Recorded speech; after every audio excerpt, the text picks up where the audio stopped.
નમસ્કાર દર્શક મિત્રો, કેમ છો મિત્રો? મજામાં?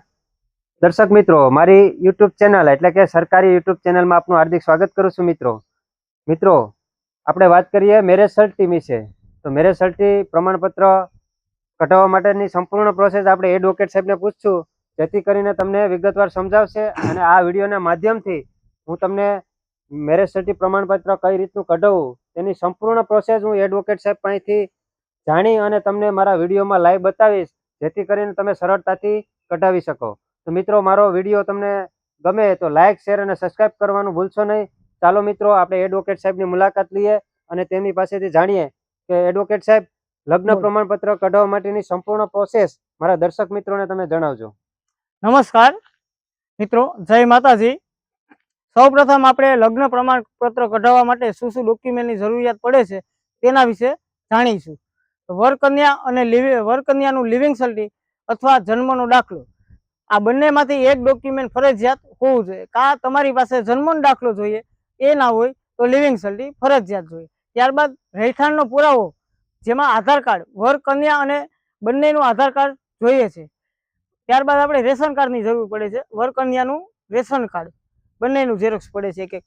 પછી માતા પિતાનું આધાર કાર્ડ જોઈએ છે. માતા પિતા બંનેના આધાર કાર્ડની એક એક ઝેરોક્સ જોઈએ છે.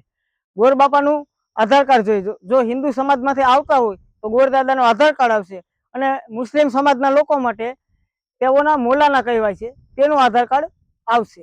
2 સાક્ષી જોઈએ. જો જરૂરિયાત મુજબ અને અનુકૂળ હોય તો વર અને કન્યા એ પક્ષનું જ આપણે સાક્ષીને ઉમેરવાનું છે, જેથી કરી અને તમારે કોઈ એમાં ઇસ્યુ ના આવે. ત્યારબાદ લગ્ન કંકોત્રી, બંને તો ઓરિજિનલ જ બંને નાખવાની છે. વર પક્ષની એક અને કન્યા પક્ષની એક લગ્ન કંકોત્રી ઓરિજિનલ જોશે. એટલા ડોક્યુમેન્ટ ફરી તમને એકવાર ડોક્યુમેન્ટ ટૂંકમાં જણાવી દઉં. વર કન્યાનું લિવિંગ સર્ટી અથવા જન્મનો દાખલો, બંનેમાંથી એક.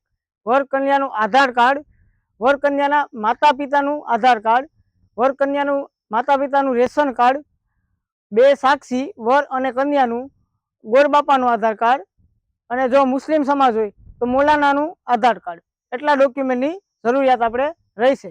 અને ત્યારબાદ 100 રૂપિયાવાળી 4 ટિકિટનો પહેલા નિયમ હતો, અત્યારે 2 ટિકિટ જ લગાડવાની છે મિત્રો. આ ખાસ નોંધ લેજો. 2 ટિકિટ, 100 રૂપિયાના એગ્રીમેન્ટ વાળી 2 ટિકિટ પોસ્ટ ઓફિસેથી લઈ આવવાની છે.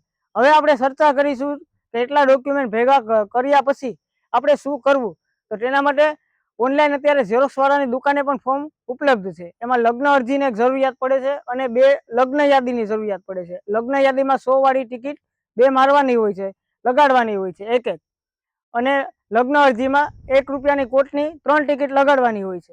એટલી વસ્તુ તમારે પહેલા કરી લેવાની છે. અને ત્યારબાદ જો તમે ગ્રામ્ય વિસ્તારમાં લગ્ન કર્યા છે તો તલાટી કમ મંત્રી પાસેથી કઢાવવાનું રહેશે, અને શહેરી વિસ્તારમાં કર્યા છે તો આપણે તાલુકા પંચાયત કચેરી કે નગરપાલિકામાંથી કઢાવવાનું રહેશે. એટલા ડોક્યુમેન્ટની આપણે આવશ્યક જરૂરિયાત હોય છે. ખૂબ ખૂબ આભાર એડવોકેટ સાહેબ. તમને માહિતી આપવા બદલ ખૂબ ખૂબ તમારો આભાર વ્યક્ત કરું છું.